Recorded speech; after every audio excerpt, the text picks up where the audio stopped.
Boss Malayalam 7ാം season തുടങ്ങാൻ മണിക്കൂറുകൾ മാത്രം ബാക്കി നിൽക്കെ സോഷ്യൽ മീഡിയയിൽ ചൂടേറിയ ചർച്ചകളാണ് നടക്കുന്നത്. മത്സരാർത്ഥിയായി എത്തുമെന്ന് കരുതപ്പെടുന്ന രേണു സുധിയെക്കുറിച്ചാണ് ഭൂരിഭാഗം ചർച്ചകളും. രേണു മത്സരാർത്ഥിയായി എത്തുന്നതിൽ അസ്വസ്ഥരാകുന്നവർ ഏറെയാണ്. കേരളത്തിലെ ഏറ്റവും വലിയ ഷോയാണ് ബിഗ് ബോസ്. വലിയ തുക പ്രതിഫലം, ജനശ്രദ്ധ തുടങ്ങി രേണുവിന് പല നേട്ടങ്ങളും ഈ ഷോയിലൂടെ ഉണ്ടാകും. ഇക്കഴിഞ്ഞ മാസങ്ങളിൽ ലൈംലൈറ്ററിൽ ഇത്ര സജീവമായി നിന്നത് ബിഗ് ബോസ് ലക്ഷ്യം വെച്ചാണെന്ന് അഭിപ്രായങ്ങളുണ്ട്.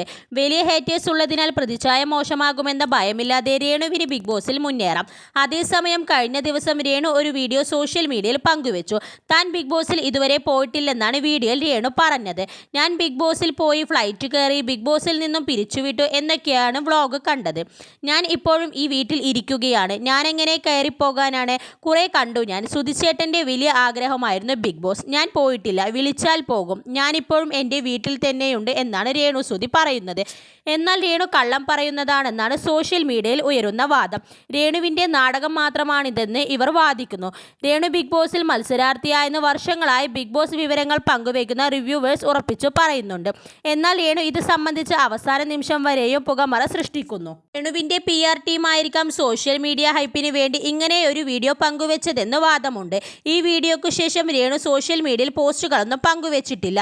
രേണു ബിഗ് ബോസിൽ കയറും മുമ്പേ പുറത്ത് PR ടീം ഗെയിം തുടങ്ങിയോ എന്നാണ് ചിലരുടെയും ചോദ്യം. കഴിഞ്ഞ ദിവസം രേണുവിൻ്റെ സുഹൃത്ത് ബിഗ് ബോസിൽ പോകുന്നെന്നും വോട്ട് ചെയ്യണമെന്നും പറഞ്ഞ് ഫേസ്ബുക്ക് പോസ്റ്റ് ഇട്ടിരുന്നു. എന്നാൽ പിന്നീട് ഈ പോസ്റ്റ് നീക്കം ചെയ്തു. പൊതുവെ ബിഗ് ബോസിലേക്കുള്ള മത്സരാർത്ഥികൾ ഷോയിൽ പോകുന്ന വിവരം രഹസ്യമാക്കി വെക്കാറാണ് പതിവ്.